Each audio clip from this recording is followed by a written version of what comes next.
Molly, your book on the Speaker, Pelosi by Molly Ball, I can't wait to read it. Doesn't come out for a few months, but you've been studying her, reporting on her. Why is she holding up? An important word in the Speaker's vocabulary is leverage. And she believes she has leverage in this situation because the president wants a trial to, in his view, exonerate him. And McConnell has actually, laughed at this idea. He says, you don't have any leverage in this situation because we don't want to do this anyway. So, if, you make us not do something we don't want to do, that's fine.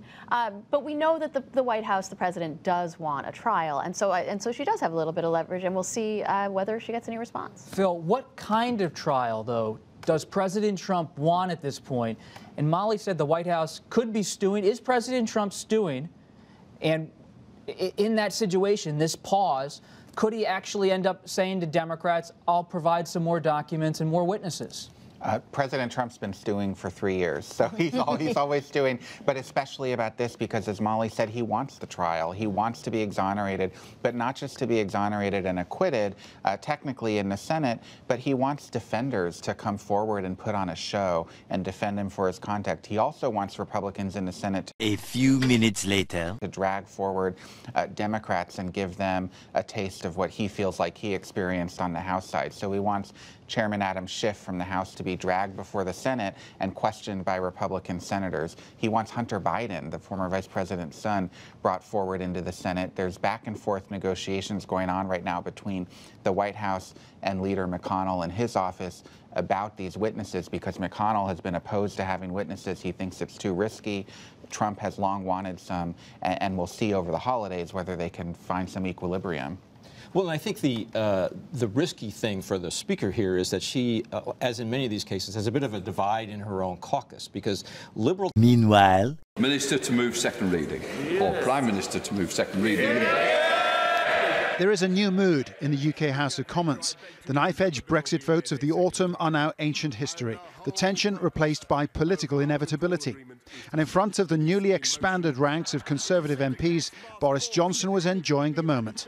History will record that the first act of this new Parliament in its earliest days was to break the ice floes and find a new way through, a new passage through to unsuspected oceans of opportunity. His parliamentary majority means that Prime Minister Boris Johnson can now press ahead. Last few weeks that they are the party to protect rights at work. At the very first opportunity, they've removed the basic provisions they said would be part of this bill. That does not bode well. 20th century, where the Nazis concentrated on quasi-scientific ideas of purity and racial ideas, or whether it's now. a few minutes later. How is this not just all about ensuring that President Trump can't run in 2020 when the Democrats have made sure to stipulate that he can no longer run for office or hold any positions of power or any honors in the future? Tell me that's not about obstructing the 2020 election. The Legion of Doom, aka the Democrats, the Democrat Party can't help but reveal their own evil intent as they try to undermine the 2016 presidential election by fraudulently attempting to impeach President Donald Trump. Christmas is practically here.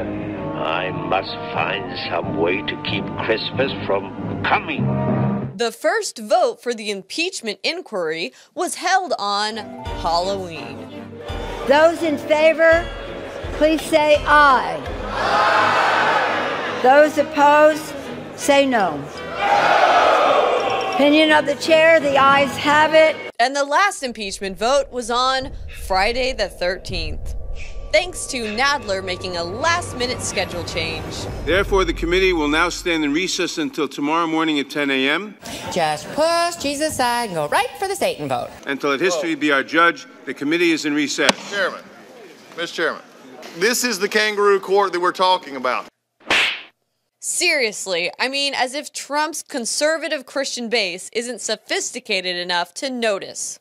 The president has just sent a letter to the House Speaker Nancy Pelosi. Let's go straight to our White House correspondent Caitlin Collins, who has the details. And Caitlin, what is the president saying? He says, even worse than offending the founding fathers, you are offending Americans of faith by continually saying, I pray for the president, when you know this statement is not true unless it is meant in a negative sense. Your reaction to the president's letter? No reaction. It's ridiculous. No, I haven't really fully read it. We've been working.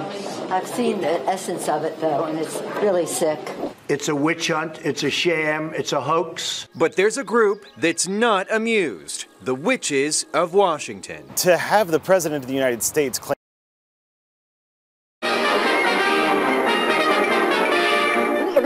That's all, folks.